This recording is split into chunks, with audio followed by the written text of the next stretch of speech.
I'm Deb Neely, co-president of Sloan Lake Citizens Group. It's nice to see you. And I'm Tom Brennan, the other co-president. As usual, full agenda this evening. And you did grab agendas, everybody? Okay. Officer Bowman, would you like to start with? Yeah. Give me a sec. All right, can everyone hear me? I'm trying to get the camera to work, but it's not working. Yeah, we can hear you. Yeah. Okay. That's All right. So for Sloan's Lake, so we have a small increase in burglaries from 6 to 8 in February and 8 in March. Criminal mischief and damaged property stayed the same as 6 in both months. Larceny, which is theft, a slight increase 4 in February and 6 in March. Theft from motor vehicle was 6 in February and 5 in March, so decreased by 1, small decrease. And motor vehicle theft was 8 in February and 2 in March, so a big decrease there. And theft from motor vehicle, because it was such a small decrease, I just want to bring up, I mean, park under lighted areas if possible. Don't leave things in plain view in the car, so it's not giving someone the motivation to break in. Yeah, I mean, that's pretty much it for Sloan's Lake, unless someone has a question about it.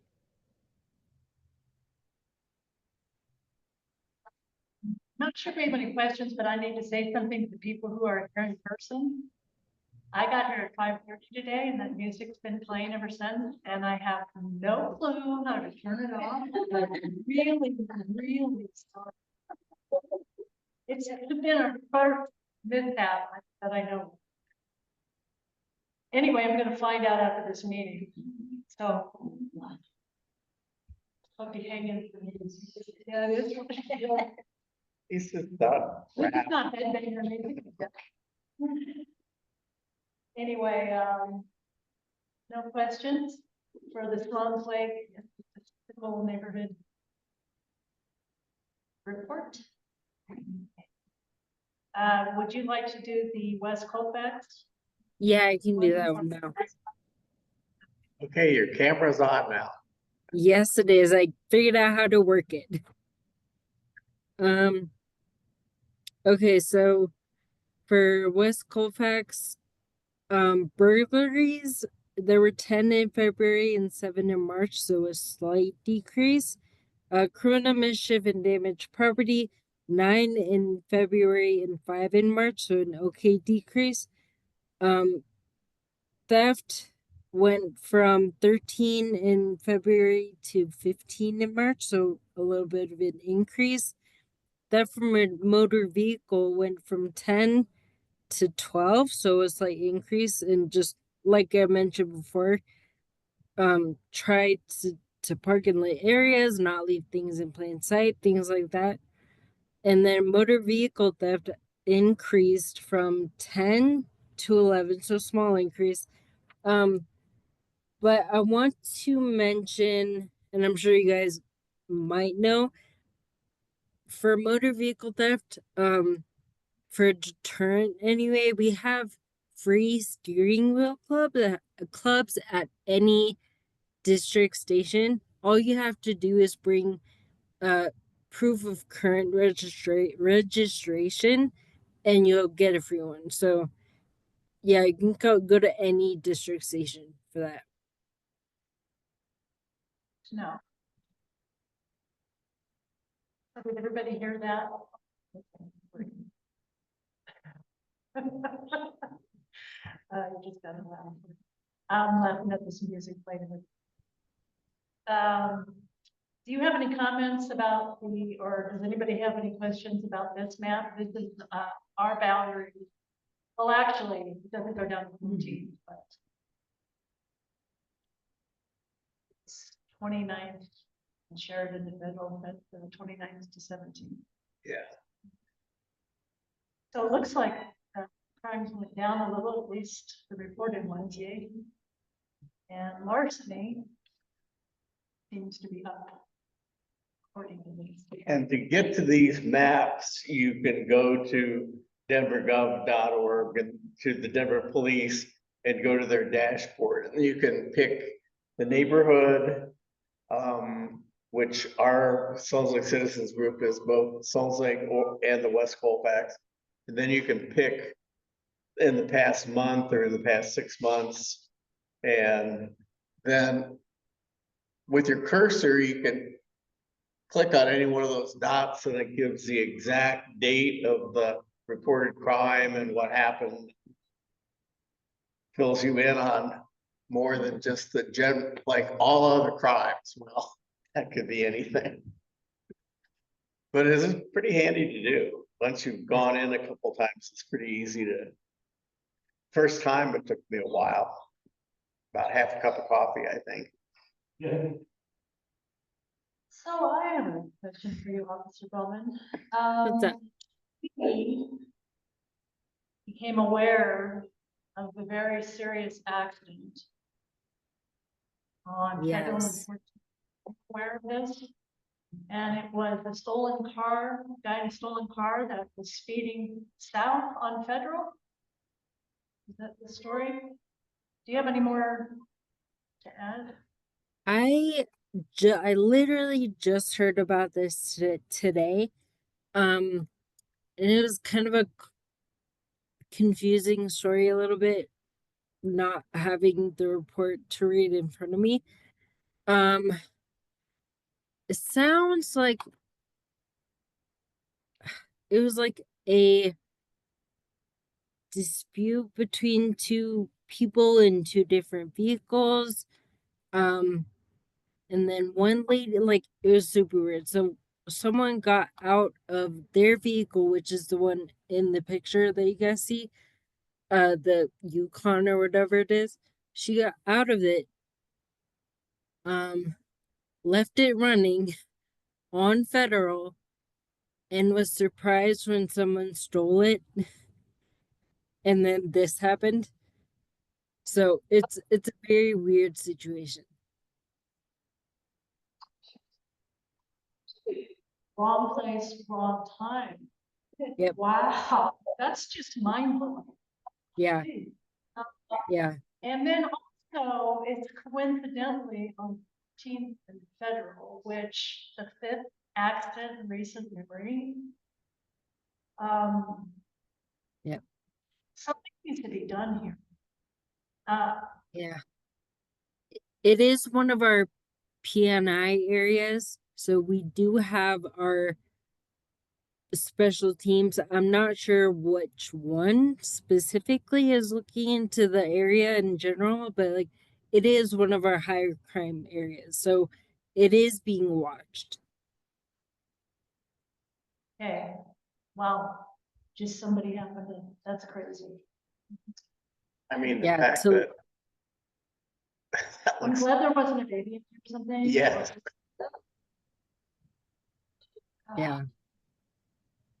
Were people hospitalized and were other vehicles damaged? There were, I saw that there were 2 that went to the hospital, and you would think everybody. So actually, I think they're kind of But in a this thing, kind of a interesting fact. The only information on people that I have is no one died, and the dude or the suspect who's apparently stole this car when it was left running and unattended was actually stuck in the car when this happened. So they took him into custody, obviously. So he was, I guess they had to cut him out of the car or whatever, but he didn't die. They took him to DHMC in custody. So the suspect got stuck in the car. it's crazy. Yeah. Anyway, Yeah. Keith has his hand. Keith. Uh, Question, Keith? Yeah, well, no, I mean, more of a comment. I think this is like, I don't think this should be treated as kind of an isolated incident, as this is something that was some random occurrence that happened because this particular individual was bad and stole a car and caused an accident. This is like a high accident area that's produced a number of fatalities over the last few years. And I kind of think it's like one of these enough is enough kind of situations where, every time we've gone to somebody about this issue, it's kind of been passed on to, the buck's been passed to somebody else, like, oh, it's not the council district's problem, it's CDOT's problem. Or, I mean, obviously, I think we get crime statistics and crime reports from, the office that deals with crime, but this is more of like, I think we need to figure out some way to be productive about addressing the high speeds at this particular part of Federal Boulevard. And it's just incredibly ironic to me that it's in front of CDOT's headquarters. And I think that we need to, figure out a way to make this an issue enough that like they do something about lowering the speed on that ramp coming down from Denny's to, that area. And it's either people coming down that hill, picking up speed into that interchange, or it's people gaining speed coming up, trying to come up, going northbound on Federal as well. And so I guess my question just for the group and also, I mean, the officer as well is, what's the process here for making this a bigger issue than it is? Yeah, I think for next meeting. Yeah. Split with the people that we need to talk to here and have a discussion. How does that sound? Sounds good. Yeah, that's fine with me. Okay, let's do it. And there is a CAG meeting tomorrow, Yes. 6 p.m. Yep. And I'm trying to look up because I know Federal is Highway 287. I'm trying to look up if it's a state highway or who the jurisdiction for Federal falls under. Because It's a state highway. okay, yeah, then that's the CDOT for sure. I know it sucks because if DPD had the ability, we would for sure lower the speed limits in certain areas. But unfortunately, if it's CDOT, we can't touch it. Good to know. You know Yeah. who to contact. Okay, so did everybody get details about the CAG meeting tomorrow at 6 p.m.? And they're quite informative. They have they have a new way of dealing with honoring the top cop. They attach to the same email this came, they have the listing of what these policemen did, these officers did, because I guess it's more than just police officers did, and then people vote on it. They want you to vote ahead of time now. Okay, Yeah. that's a good. It's Shelby to come. Yeah. Shelby's awesome, and Technician Gillian, her handler, is amazing. So you guys are gonna like them for sure. Good. Keith, is that hand still raised or is it a new? Oh, yeah, my apologies. I'll try to put it down. I'm not good at this. Okay. Just check. Okay. Alessandra, do you wanna? Yep. Thank you very much, Officer. And Cohen. introduce yourself to Yes. some of the new people here. I sent you the request to share my screen, Deb. Thank you.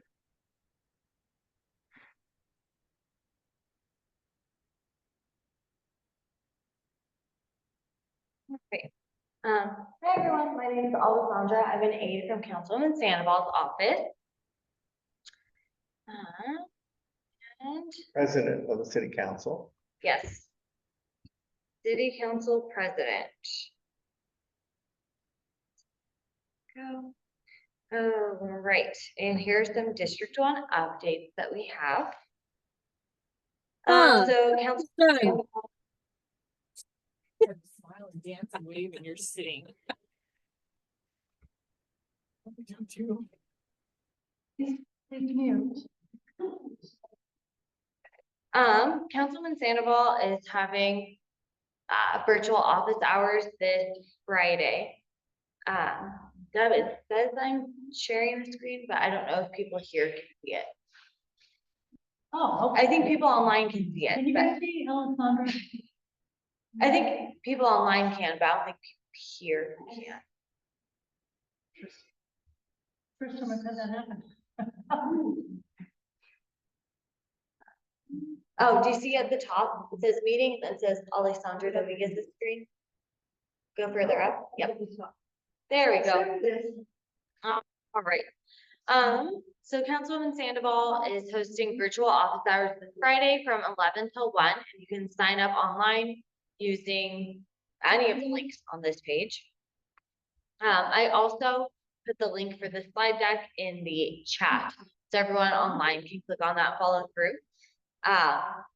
Reminder, street sweeping begins this month, runs through November.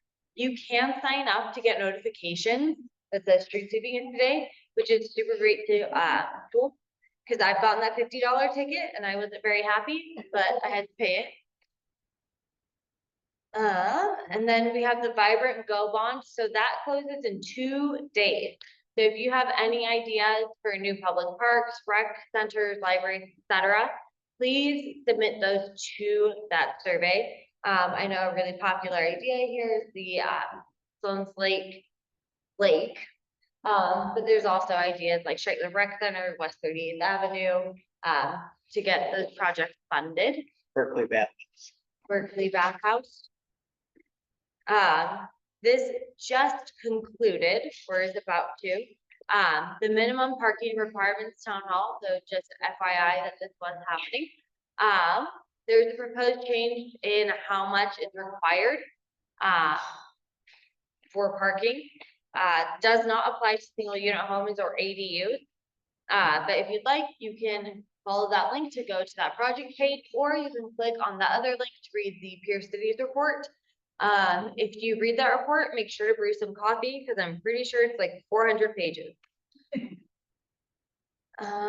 The Clear Creek Trail Survey closes April 18th. So if you're ever, in this part of town, West 52nd Avenue, near Inspiration Point, Clear Creek Trail is pitching 5 different routes that they're considering. There's a picture right there of some of the different ones they're looking at. Survey takes less than 5 minutes, and I think it's anonymous as well. So if you'd like, please take that survey. There's going to be an Easter egg hunt Saturday, April 19th at noon at Regis University. There is free parking. Sloan Lake Town Hall, Tuesday, April 22nd at Little Man Ice Cream Factory. Attendance is free, but you must RSVP. And they're just going to talk about the Sloan Lake history, ecological issues, and progress being made to restore it. And that's being put on by the Sloan Lake Park Foundation. There's also a park cleanup and free education lake walk on Saturday, April 26th. And that is at Sloan's Lake. All you have to do is sign the waiver. That's going to take place at the park itself. At Duck Point. At Duck Point. If you're interested in applying to the Office of Neighborhood Safety Advisory Board, applications are open until Sunday, April 27th. And the board advises on the needs of residents relating to gun, group, and gang violence, as well as youth violence prevention and more. There is an Unlocking Missing Middle project that Community Planning and Development launched this year. So if you'd like to get email updates about key project milestones or be considered for focus groups, just fill out that interest form. And if you'd like to learn more, you can visit the Unlocking Housing Choices webpage. There's also positions open for the Great Kids Head Start Policy Council. So you can apply for that. That's going to remain open until filled. So there is no hard deadline until they get candidates in there. And if you choose to apply for that, you would be applying to work on comprehensive early childhood education and more to low-income children and families. Okay, lucky for you guys, it's the last time you have to hear me say this for like 6 months. Home heating assistance, that ends this month in April because hopefully our last snow day is this Friday. But that is a federally funded program that pays a portion of your winter home heating costs, and or helps with repair or replacement of inoperable heating equipment.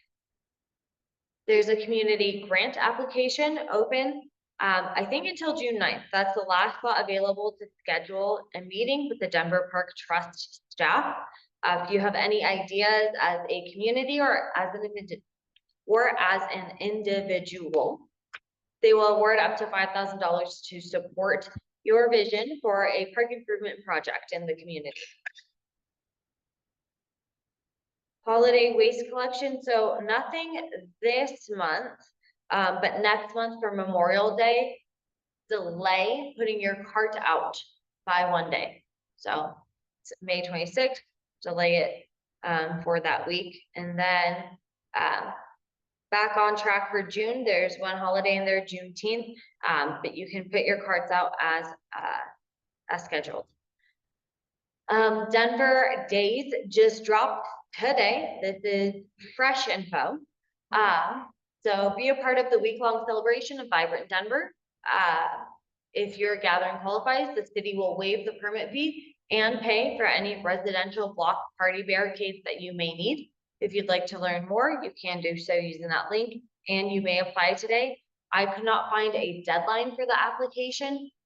It just came out today, so maybe they're adding that to the website. I couldn't find one, but that is open to apply. Some legislative initiatives from last month. City Council approved the rezoning of multiple neighborhoods. Those would be Chaffee Park, Sunnyside, Highland, and Jefferson Park, in order to implement recommendations in the near northwest area plan. City Council also approved increasing the emergency telephone charge by 0.92 cents beginning in June, and that's to support 911 operations, increase staffing, and improve service. That's just anybody who's in city, county, Denver, or has, now what about cell phones? Yes, I think it's for cell So phone. wherever the cell phone is billed to. Yes, yeah, and that increase is under what's even recommended for like the study they did to see how much other municipalities were charging. That's not, I mean, it's not even a full cent rate. 911 is important. Yeah, 911 is important, so happy to get that funded, get more dollars flowing their way. On March 24th, City Council voted unanimously to designate Indigenous Peoples Day as a city holiday. Council President Sandoval was one of the co-sponsors, along with Council members Torres, Romero Campbell, Alvidrez, Gonzalez Gutierrez, and Gilmore. And that will begin observation the second Monday in October this year, which is October 13th. Some evergreen stuff. So we got our Data Advisory Board info, never changes, second Tuesday of every month. We've got our PRAB info, never changes, second Wednesday of every month. And those two are online, virtually attended. Citizen Advisory Group, that's been covered, but every third Wednesday, which happens to be tomorrow. You can attend virtually or in person. Then ways to report crime, you can text or call 911 for an emergency. Call 311 for a non-emergency. You can submit a tip anonymously, you can walk into the station, or you can go online and file. Then I have your contact for Denver Police Department. So if you're reporting something, if you go to CAG and you're still, not seeing the changes you want, you do have a direct line to the commander of Denver Police District 1, which is the area that we live in. I also have Lieutenant Mallow on there.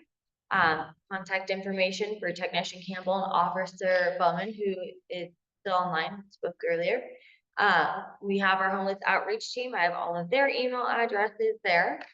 And then we have our SET team with Jeffrey and Emily's information. So I don't do a fantastic job of explaining it, but SET is an unarmed civilian team that enforces lower level city ordinances. If you'd like more information, you can check out their website, or you can watch the presentation that they gave to committee, where they break it down. You can hear it directly from them. And then we also have our contacts for Northwest Denver, just park ranger info, Parks and Rec permits, how to watch city council, how to use 311, and sidewalk fee concerns. Ways to connect with us, district1@denvergov.org.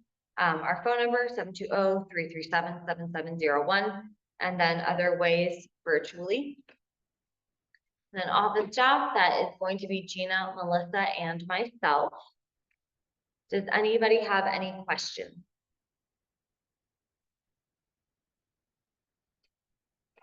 All right, Deb. Back to you.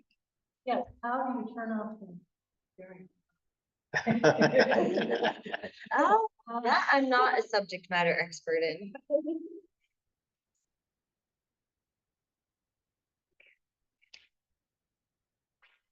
And we do post that slide deck on our website.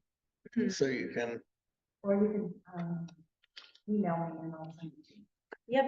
Yeah, and I send that slide deck out. I try and get it out before the first of the month. So it has like even more information in there. I edit out information that's already happened by the time I come to present it to you all. Yep. When we get it from you, we just. Great. Yes.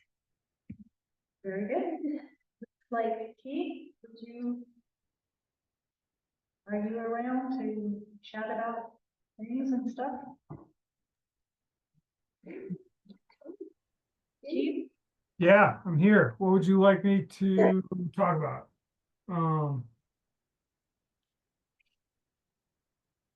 Are you wanting to share yours? Or I have. Oh, you want me to share my screen? Okay, let's see if I can do that. Real quick. I mean, unless you have other things you want to chat about. Sure. Oh, sorry. Well, yeah, I will pull up the Filmfest picture first. If I can access that real In quick. the meantime, is now our special projects person. Oh, yeah. Like citizens.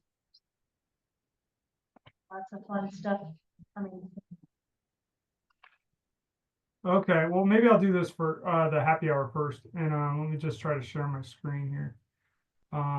So we have been working on trying to put together a happy hour.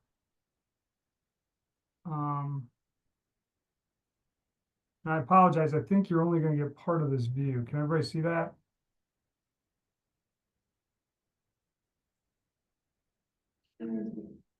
This is what I see on Blind Deb.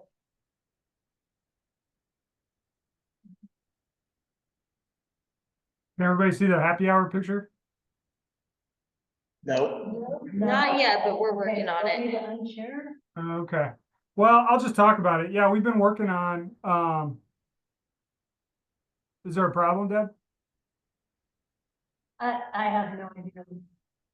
Okay. I think we'll be okay here. So you have something you're gonna start with, Can you hear me? Yeah. Oh, okay, sorry. I'm having a problem hearing you, I guess. So we have been working on putting a happy hour together, And I think we have a date, which is June 4th, and it's gonna be at Hogshead Brewery. And I've reached out as well to West Highland Neighborhood Association. Sloan's Lake Park Foundation has already agreed to be a part of this and co-host it with us. So they're going to send information out. So we're gonna start out with trying to do the first Wednesday of the month and try it over the summer months and see how it goes. So we'll get some information out. I think we'll get a Facebook, probably in a Facebook event created. And just not try to put a whole lot of pressure on this, but try to see if we can just get some folks that are interested in coming out for a little bit of a social happy hour at Hogshead Brewery. So we're going to try that on June 1st, which is about 6 weeks, or June 4th, which is about 6 weeks away. So is there any questions about that? What time? Well, I have 5:30 to 8 on this flyer, but I mean, I think anytime, 6 o'clock or whatever to 8, and I think we'll just kind of see how things go in terms of when works best for people. The address of Hogshead? It's between 10th and Utica on 29. Yeah, it's 4460 West 29th Avenue.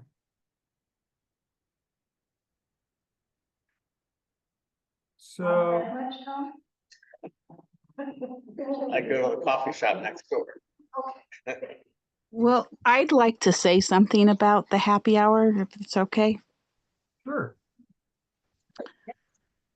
Well, I guess I just, coming out of the state and then just having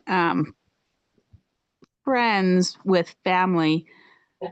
To me, it's not inclusive of people with substance use disorders. So I don't like the whole notion of happy hour. I mean, sure, you can, even my neighbor, I can see him trekking off to Alcoholics Anonymous. So I can, that's still being around alcohol is really hard, and I used to, at one point I embarrassed myself because I was talking to an alcoholic who was in my coffee shop one time when I was a young mother. I would do that kind of work. And I'm like, well, you should, have self-control. He's like, no, you don't have self-control. I'm in those meetings like 3 days, 3 times a day sometimes. So I'm just saying, I don't like the thought of we're not allowing for neighbors to try to overcome those kinds of, addiction is really evil and hard. I'm just saying. So that's something I probably could have showed up at the board of directors, but I had a hard day at work that day. So I think I slept through your board of directors meeting, but I actually do I'm glad I'm saying it here at this meeting because I think our neighbors should know that we should be empathetic towards people. Not everyone's in control of even beer. My husband definitely wasn't. That's why we got divorced. So just a little tidbit about happy hour. Thank you for sharing. Thank you for sharing. Yeah, definitely.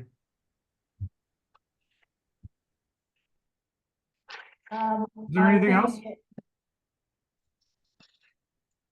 I would just like to say personally, maybe we should have a miniature discussion about this.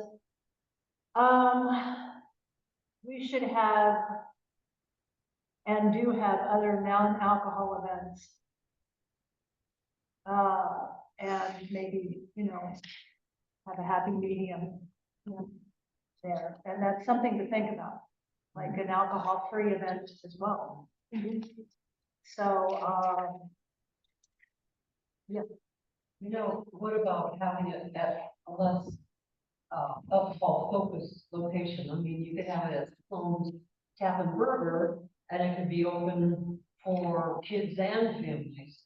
More of like a family type event starting at 5 o'clock. So people have a choice. You can come with your kids and have soda or nothing, and you can go with your cocktail. If it wasn't at just Hogshead or beer focused location where there's not really much choice between alcohol and non-alcohol, you had it at a more of a restaurant setting. That's something to think about. Now, did you guys hear what she said? what Cindy said? Yeah. Okay. You can hear it online? Oh, Yes. wow, that's amazing. Sounds working today. Yeah.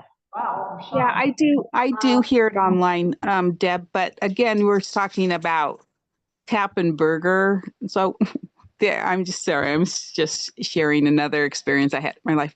My dad would never go to a restaurant where there was any kind of alcohol. We didn't ever go to a restaurant where there was a bar. So that might, be something that our Jewish neighbors don't want to do either. They might not want to bring their children to Tap and Burger either. That was just my upbringing. Never ever did we go into a restaurant where there was any alcohol at all. I guess we could choose a variety of restaurants and options, you know. Yeah. I think that's the plan, isn't it, Keith? I'm sorry, that I didn't hear. What was that? Go ahead, Linda. Well, maybe we can choose a variety of different venues, some alcohol friendly and some not. So, Yeah, I think that definitely was our plan to look at a lot of different places around the neighborhood that we could visit. This was just the first one that agreed. It didn't charge us a fee. And it's got a really nice patio. It also has non-alcoholic options as well. And there are food trucks usually in the area, as well as a restaurant right across the street if folks want to bring food. And the place we're going to be at is kind of an outdoor patio. And I think they're pretty good at allowing like other things to come in case just, if people weren't interested in drinking alcohol, which is totally fine too.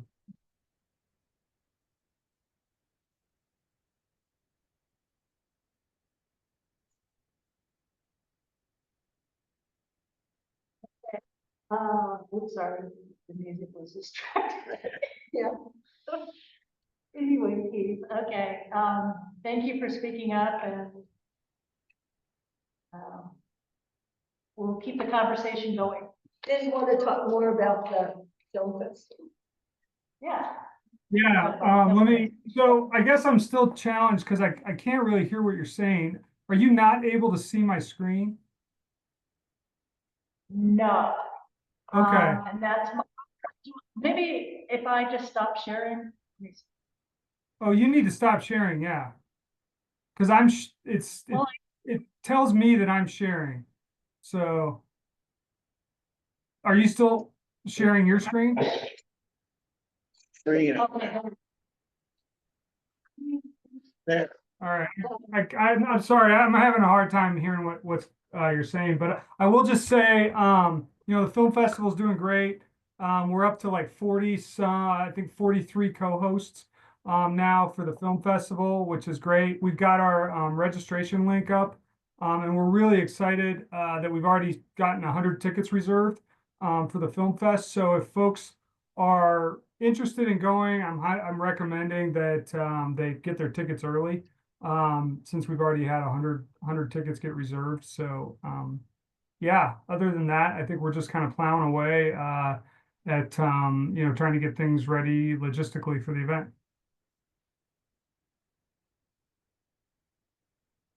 Is there any questions? How do you get the tickets? How do you get the tickets? Yeah, there's a link, but I that I was going to share, but I can't really understand if I can share my screen or not. So Yeah. We're looking at your screen. Or at least. okay, so then all right, let me try to pull it up then. And I will I can drop the link in the chat as well. Fantastic. If you go to INC website, can you go that way? yeah, and I will I'll just share my screen again here and pull that up because yeah.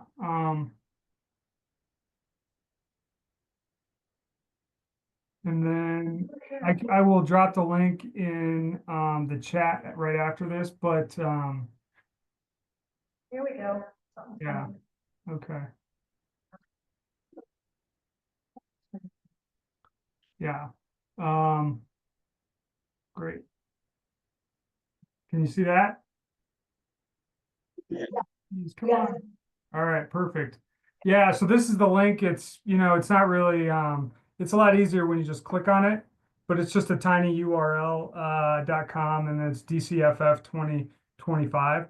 But I will drop that in the chat, and I think I'll get it to Linda so she can send it out in the newsletter as well. And then, yeah, you just need to go to that link and you can go through the ticket process and get reserve your seats or reserve tickets. It's general admission, so there's no seats being reserved. But yeah, it's a big venue, so we're hoping to get a lot of folks there. Was there any other questions?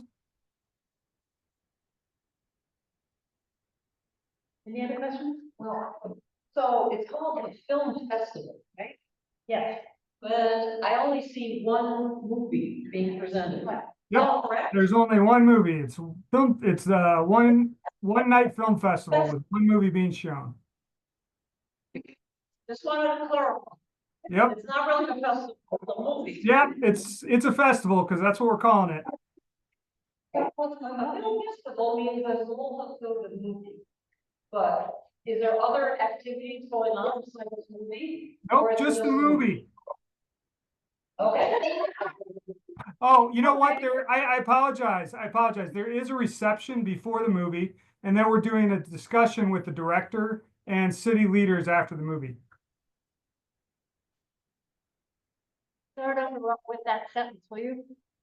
Yeah, we are doing a free reception, obviously, before the movie. And then and feel free to come, and there's food and drinks. And then after the film, we're going to have a discussion with some community leaders and the director of the film, who's going to come on via Zoom. Fantastic. It's gonna be a good time. Yeah, it should be a really great event. We're really excited to get a lot of folks from around the city and it's a great topic. You can, I don't think that it's, you can definitely watch the film. It's on Netflix right now, but it's also worth coming and participating and being part of the discussion afterwards, I think. Did you hear that? Yeah. It's on Netflix. Yeah, yeah. So it is, yeah, there is more activity than just, so. Yeah. Yeah, that's good. Anything else? Keith? No, that's it for now. Special projects out. That's what project.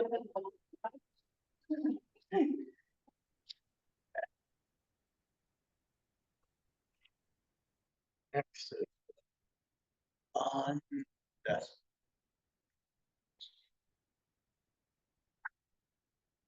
Hey, from what Alexander said, the comment time is soon to be over. But I would love to have everybody from Sloan's Lake Citizens Group and anybody who hears this in the universe to go online and get the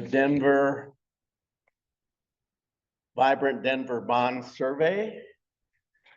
Can you put that on show that on your camera? I think I've got a slide of that actually somewhere. Yeah. And this is what the survey looks like. They ask what things are important to you in the neighborhood and are you satisfied with them or not? But what we're specifically wanting, being Sloan's Lake Citizens Group, is down in the tell us about your specific project idea to request $80 million of the bond for sediment removal from Sloan's Lake. This is already in the Denver Capital Improvements Plan in the 2025 to 2030. And the project is shovel ready, meaning that it's ready to go. And one of the requirements for money from the bond or the projects have to be shovel ready. And then I did go check the Denver Capital Improvement, if you go to that and look at the website and go down, and it is indeed one of the items. And I think they want to remove 400,000 cubic yards of sediment, which is a lot.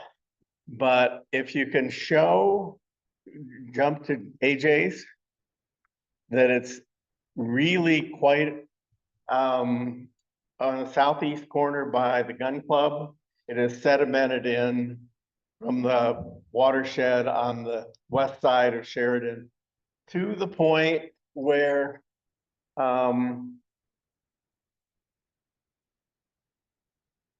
AJ Steinke can go out 50 yards into the lake and not.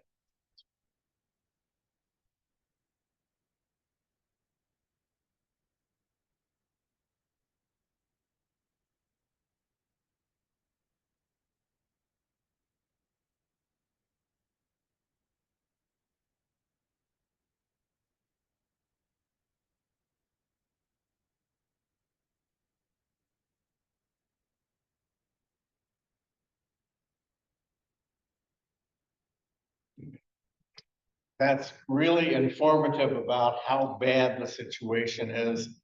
The average depth is like 3 feet, deepest is 5. In the, at the turn of the century, not that in the late 1800s, early 1900s, it was 5 to 10 feet deep. They had steamboats, excursion steamboats running on it. And now even for the dragon boat, they had to adjust the course so they didn't get their paddles caught in the area where AJ was walking.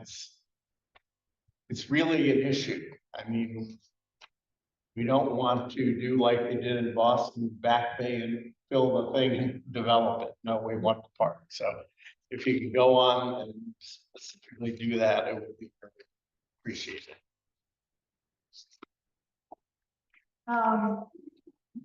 When we were at the Vibrant Bowman Forum for District 1, in the parks, playground, trees, fields, the climate area, with the table we were sitting, Sloan's Lake was far above the most important issue to the people who were there. So we were happy to see that. The lake has numerous issues, way too many to name here. Oh, because it's so shallow, they have restricted any activity whatsoever on the lake from July and August due to the bloom of algae. And they are not stocking fish because last year it got so hot, the algae took the oxygen out and they had a big fish kill. And they're also moving the Dragon Boat Festival from August to September this year because the lake is closed. So I mean, it's not dead, and when you drive, it still looks beautiful, but there's some underlying issues there. And like Alessandra said, there's only 2 days left to take the surveys. And To see, it was a popular one in the District 3. Oh, I wasn't aware. District 3. Sure. well, they're just south here, so.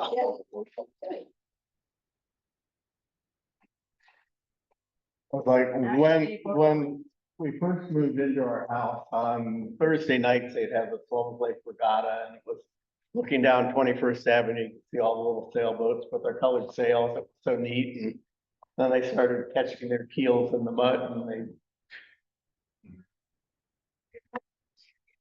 there were motorboats too. And that just churned up the sediment. I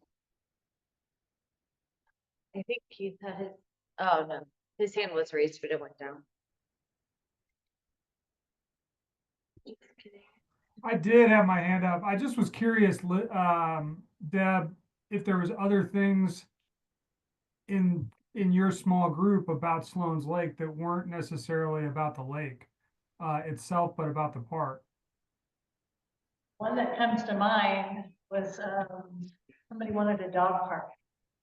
And that was, when just looking around at people's faces, I don't think that was a popular suggestion. So as far as Long Lake, actually, one of your neighbors did email me to tell me that he wants the walk around the lake, the concrete walkway, to be widened. And if you walk around the lake, you can understand why, especially at the wrong times of day. It's crazy how many people. And he has a good point. I just, hopefully he took the survey, but I don't think that's a huge priority compared to all the other issues with the lake itself. But it has been improved. When we moved in, it was kind of partially asphalt, mostly around the lake, so. It's much better now. Mhm.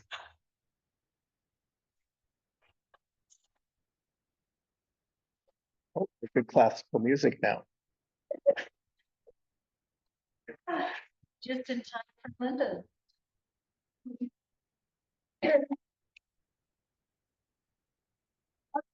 Yeah, as you probably know, if you live in the neighborhood anywhere close to the stadium, for a number of years, they've had parking restrictions, and they started out with what we called A stickers, and you actually put a sticker on your car to give you permission to park in that area when there were games at the stadium or concerts or anything, and you could safely park without being towed. But there is so much traffic coming into the neighborhood for the Bronco games and also for concerts and events like that at the stadium. They through the years have changed things. Now it's linked to your license plate, and you no longer have to have the sticker in your car.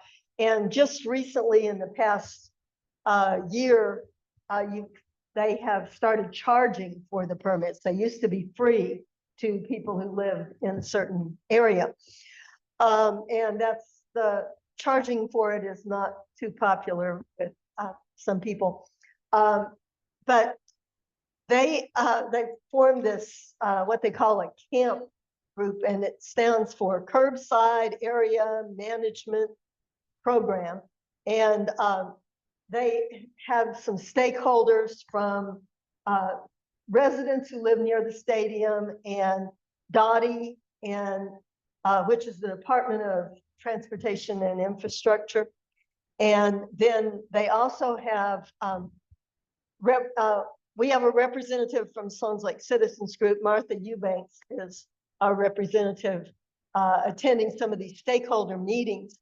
And they have, this is kind of a rough area of how it currently is, where they have parking restrictions so that residents can get permits to park so that they don't lose their parking space to people coming into the neighborhood for events. If you go to the next slide, DOTI has proposed some changes, and mainly what it is cutting out some areas that currently have the parking restrictions. The dark area there would be the new area that has parking restrictions. This little area over there and up there at the top will be taken away. Right now, on some streets, I believe 20th, it goes all the way to Perry. And then it will end at Lowell. So if you live west of Lowell, you will not get privileged restricted parking. And if you live north of 26, right now it goes up to, in some areas near Federal, it goes up to 29th, but it would just go to 26. And so they've been having these meetings to discuss the pros and cons of doing this and whether or not that's a good idea. That there are other issues that they're talking about, other problems. One thing is that the signage is inconsistent. They have different, if you live in an area with the restricted parking, some signs say one thing and some say another. And like the one in front of our house says, no parking Saturday and Sunday from noon to 9 p.m. And the problem with that is that sometimes there are games and concerts that are not on a Saturday or a Sunday. And they ticket. And they ticket. So that's an issue that they're trying to resolve. And then also there's the issue of the big buildings now, the big apartment buildings and with multiple people living in them. And right now you can only get like 2 parking permits per house.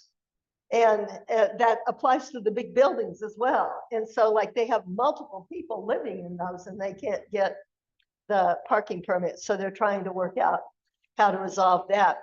And right now they've just been having meetings online with these stakeholders, but supposedly in the next couple months, they're going to have open meetings to the public about it. And they will be in person, I believe. But I was trying to find out a possible date for those, but I could not find one at this point. So, but anyway, keep that, in mind. That's. Any questions? Yes. I've got a comment that a lot of the new bigger buildings, especially close to Federal, have a parking requirement of 1 off-street parking per unit. And many of these $2,500 a month units will have a couple people having more than 1 car, so they park on the street. But then when they're having the second car and when they're having the events, they have to go way far away or risk getting a $125 ticket and tow. So I mean, it's a real problem for those people living really close to the stadium, specifically like next door to Gill on 20th and Grove. So, think about the guest permits that it used to be that you could get guest permits. And now I hear you have to pay. That's what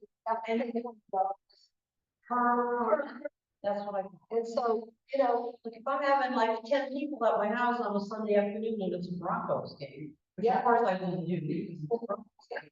But I mean, let's say it's, I do.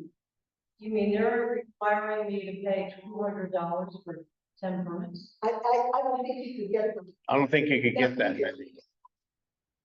You get 2 permits, 2 regular permits, and then one what they call a flex permit, which is like a guest permit. So you can only get that.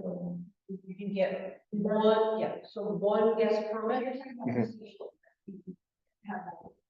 Yeah, like if you're having a change the camera.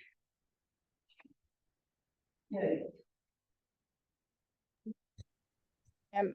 Can I speak when you guys have a chance? Jennifer, you have a question? Yeah, well, I can't see the slideshow, Deb, so I'm kind of probably going to be off subject. But, Tom has always been such an advocate to giving those at least 1 parking space per unit in these builds. And I'm still so shocked, so appalled, and so angry that we are being slapped in the face by not having those minimum parking requirements anymore. I just don't understand how you know, they're just trying, I guess they're trying to force people into public transit. Well, that's not a reality right now. So it's just egregious that parking's only going to get worse. And it'd be one thing if it was an affordable situation, but as someone just mentioned, these apartments aren't affordable. They've got 2 and 3 different people rooming in them because it's hard to come up with even $2,000 a month, and they're even more expensive than that.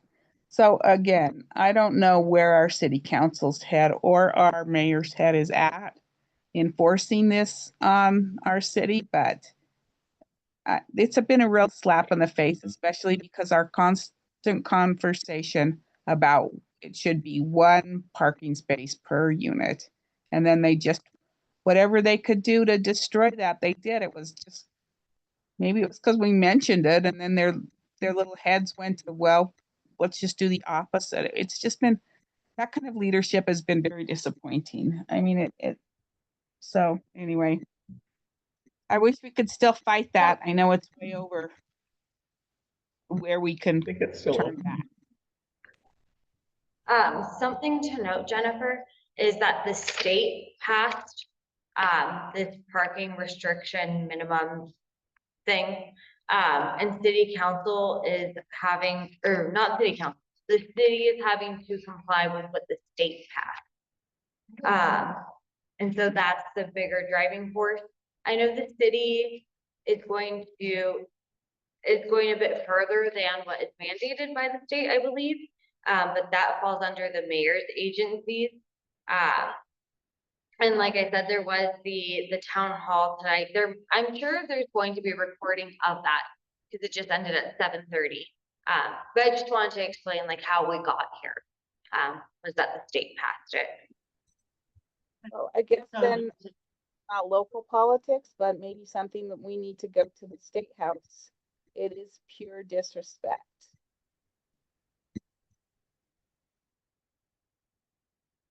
I'll let Councilwoman Sandoval know what the feedback is, of course.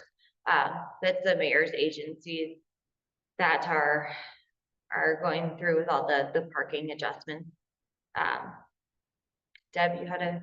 Well, I was just, if it's state rule, they're having to comply. We still like it. I think it's time to talk to our House District 4 rep, who is Just here. Okay, so. Great idea. Ms. Espinosa or something like that? I don't know anymore.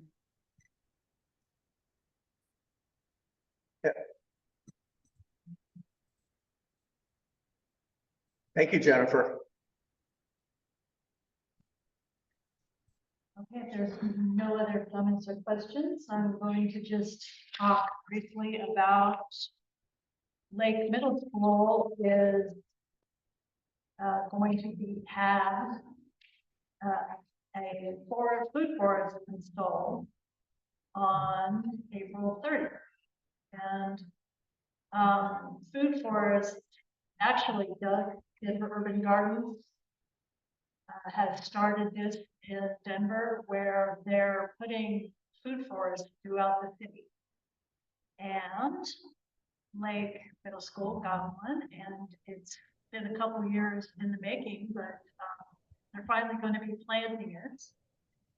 I have a diagram here kind of describing or showing what a food forest is. Hey Deb, I'm sorry to interrupt, but are you showing a slide right now? Because we can't see it online.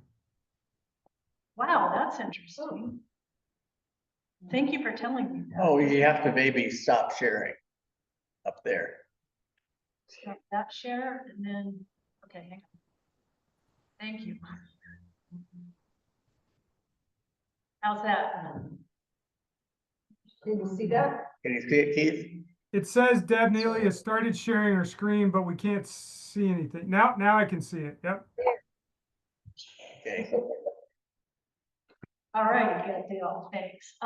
So yeah, this kind of, I just really appreciate this drawing because it's pretty much what food forests have been around for, thousands of years. And cultures have created unique food forests adapted to regional needs. They mimic the resilience of forests, combining trees, shrubs, perennials, and some animals. The diversity in sizes and ecological niches encourages the diversity of plants producing food, medicine, and habitat, and reduces the need for intensive maintenance. So obviously this is going to start out a lot smaller than this, but if you're familiar with Lake Middle School, it's on the east side of it. So there's a parking lot over there and the food forest is going to be, so this will be, I think pretty close to 19 off of Lowell. And I'm picturing someday Sloan's Lake Citizens Group getting involved with a project like this. I think it would be absolutely amazing. Maybe at Sloan's Lake, somewhere around here that's higher profile. Because a lot of people aren't going to even know this exists. Now, there's kids around who, these things are for kids too. And I think this is a wonderful place to start. And so it's not all edible plants. Some of them might attract good bugs or get rid of bad bugs, or they might attract pollinators, which of course will make everything more fruitful. So anyway, I think that's pretty exciting, and that's happening somewhere near us. And they're looking for volunteers. So if you want to volunteer yourselves or put the word out, probably on the 30th, starting the 30th, you can come see what's going on. So April 30th? Did I say another month? I don't know. What Oh, it is April 30th. Oh. Never At what time? 9:30, I think. Gosh, sorry. Yeah. Pretty sure it's 9:30 or 10. I'm sorry, I'm not sure which. Oh It's my gonna be a God. busy day. I've got a morning engagement. Oh, Deb, did you say earlier than that. where at Lake this is gonna be at? So this will be on the east side of Lake Middle School. And if you just say walk down 19. Oh, okay.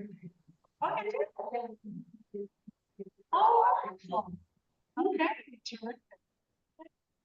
I think it's really exciting. I think having more in the area would be really good. I'm going to read to you a couple of quick benefits. Stimulate community vitality through community-based cultivation of fresh fruit, nuts, and berries, a natural extension, the tried and true community garden model.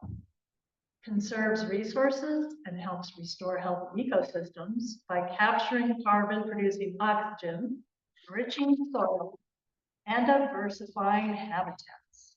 Enhances food access by making free healthy fruits, nuts, and berries available for all, especially urban dwelling kids and adults who might not have access to green spaces or fresh, affordable produce.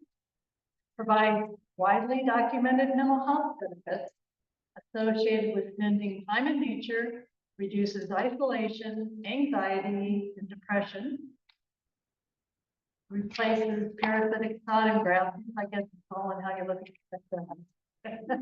Ensuring our precious water is used more wisely than air. Introduces heirloom and native species, helping Denver transition to climate-appropriate plants and trees. Attracts pollinators with biodiverse, climate-appropriate green spaces, bolstering all life in the city. Reduces the heat island effect by helping to grow the urban canopy. Those are just a few. Anyway, that's what's going on there. And perhaps I wish there was a way to let you know if it's 9:30 or 10. Maybe we could send something out just as a reminder that that's happening. That's So, 30. yeah. So maybe Jennifer, Maybe we do that. Right. Yeah. I think Tom has some update. Your small link. Oh, yeah, well, Alexander talked about the Park Foundation cleanup, but this graphic shows that it's at 20th and Stewart where you meet, which is where people didn't know that's the duck area. But that's where the meetings will be, and sounds like Park Foundation has a monthly one scheduled for, this is April, May, June, July, August, September, and October. And they're different days, but it's, as we get closer to each of them, we'll notify people when it is. They want you to sign up online to sign the waiver. And it's like, if you fall in the lake and drown, it's not our fault. Or, I don't know, the lawyers have got to it, but I sign it. Then we have the town hall on birthday. Right, and that is a little bit ice cream, and that was mentioned by Alexandra also. And that is 4411 West Colfax from 6 to 7:30. And you can RSVP at sloanslakeparkfoundation.org. Yeah, that's the 22nd. I think that's just Wednesday. Yeah, I think so. We had Ellen.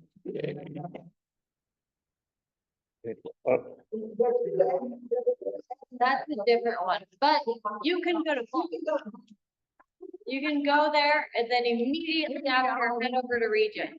Oh, yeah. Tire the kids out. Yeah. I don't know, with all that sugar. Maybe not. So anyway, that's the Saturday before Easter. And this is an interesting aerial photo of Sloan's Lake in like maybe 1918, 20. Right here on the corner is what all there was to St. Anthony's at the time. And you can see there's some areas like 20th and Perry, but there's one building on the whole square block. 21st and Newton, our 1908 house that is shown there right on the corner, but you can see it was very undeveloped for an awfully long time. But the developers put the streets in, the sidewalks in, because if you look at some of the older sidewalks, they were put in 1913. And they're still serviceable concrete, so they did something. But that also showed that the two lakes, Sloan's and Cooper's, weren't attached to each other.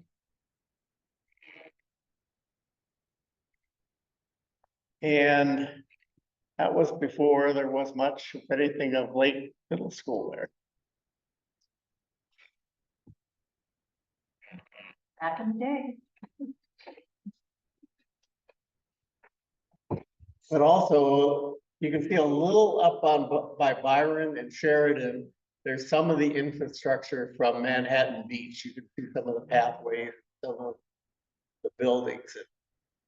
Manhattan Beach, and what was the other one? Luna Park. Luna Park. But this is undated, so I don't know. Weren't those, was Luna the rename or Yeah. Manhattan the rename? After they had fire, then they reopened Luna Park for a few years. Because most of them had beach. On the period of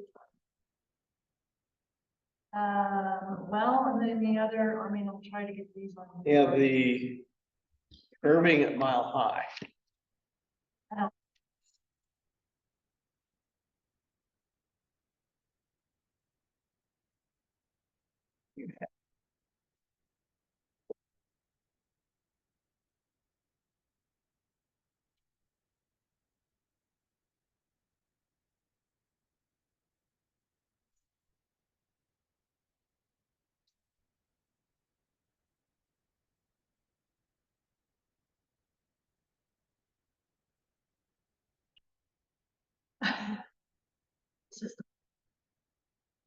Sorry, folks, I was gonna play some things for you, but I still haven't figured out how.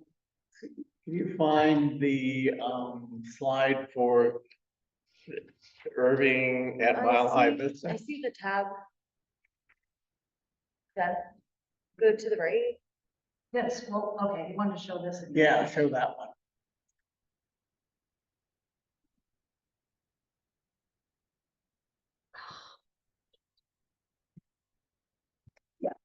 It is. Yeah. Mine is.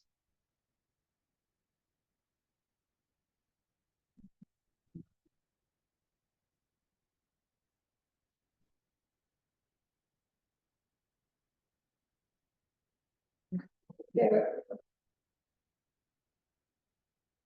Should be clicking on that. I don't think There it is. y'all can see.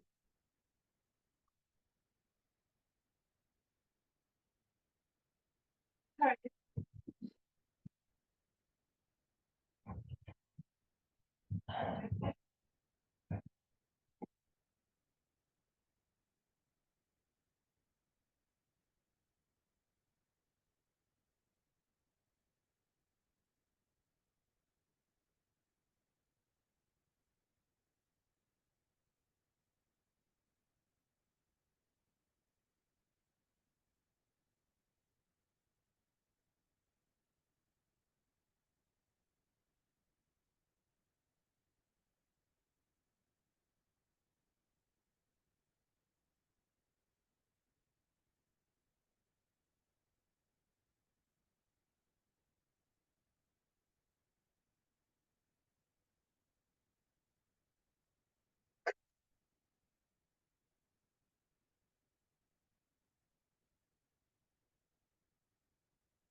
And if you can't find, can you find the slide? For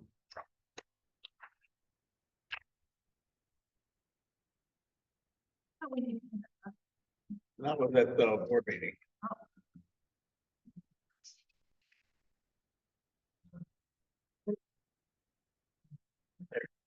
Okay. Sorry. This is a rendering of a new affordable housing project directly east of the library at Colfax and Irving, and the project is called the Irving at Mile High.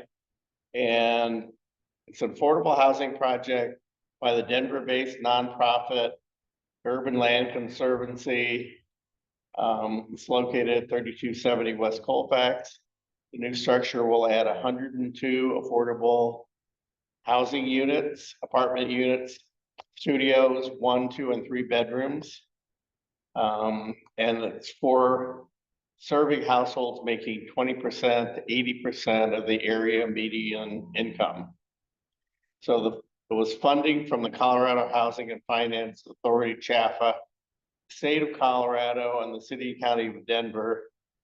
But it is one of the first developments to use Proposition 123 affordable housing financing approved by Colorado voters in 2022. But it's currently it wasn't even a parking lot, it was just kind of a weed patch. But this is the last 3 pieces of that development called Mile High Vista. So the library, that, and then the Del Norte apartments to the south. The Irving will use renewable energy and highly efficient heat pumps for heating and cooling, as well as rooftop solar array, and is expected to meet or exceed national green building standards. Other climate-friendly features include energy-efficient appliances and lighting, low-flow plumbing fixtures, water-efficient landscaping, and electric vehicle charging stations inside, and it'll have underground parking for the units because there's obviously no street parking around it. In 2011, Urban Land Conservancy purchased the 2-acre site from Denver Public Library's Corky Gonzalez Branch and Del Norte's affordable housing. So it should be, it's going up fast, but they claim that they'll be opening it in 2025, but they're gonna have to hurry because it's not that far along. But anyway, it's nice to see that it's gonna be all affordable units now. All of those apartments to the east, close to Federal, both north and south of Colfax, none of the units are affordable. That big project they just finished north of the library, they slipped in their permit before they had the requirement for affordable housing on, and so they paid a fee. And that kind of goes into the city budget and kind of disappears, but it'll be nice to have more affordable, and it's close to transportation, close to the Paco Sanchez Park, close to the library.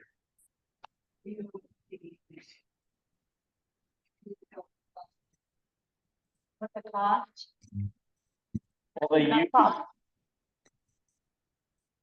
Well, they use a formula, it's 20 to 80% of the area median income, so I guess. Well, it depends on, I think they adjust the rents to the people.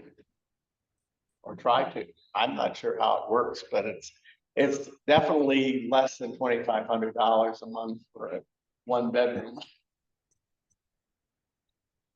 Anyway, I'm very happy to see that going in. This is Jennifer. How tall is that going to be? Because I've been to the library and I'm telling you that's dense, but that's fine. But how tall is that going to be to get 102 units in there?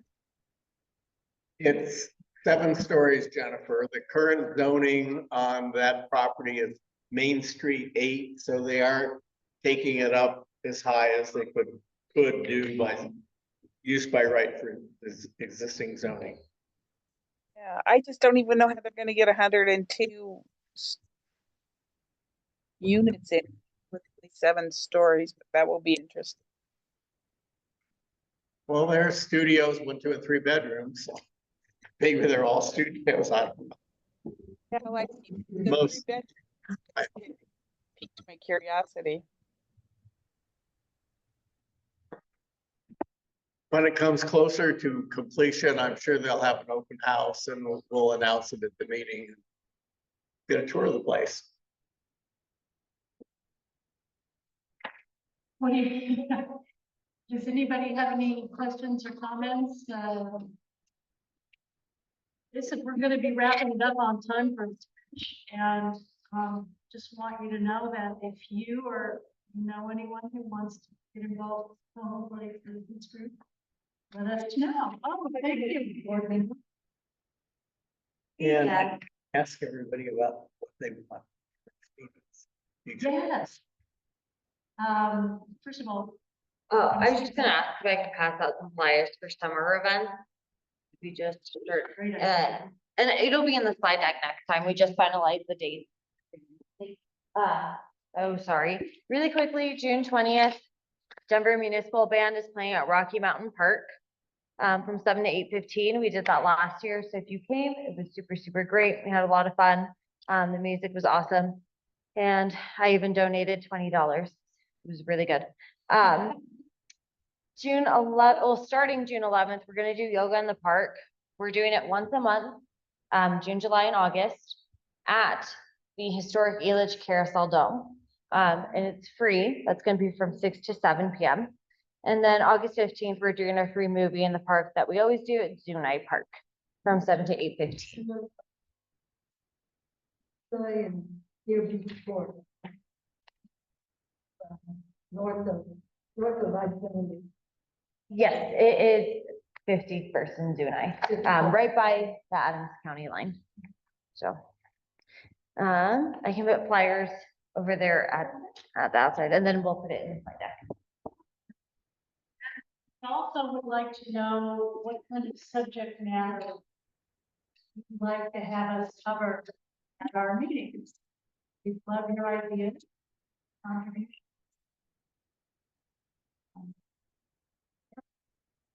That in mind, let us know.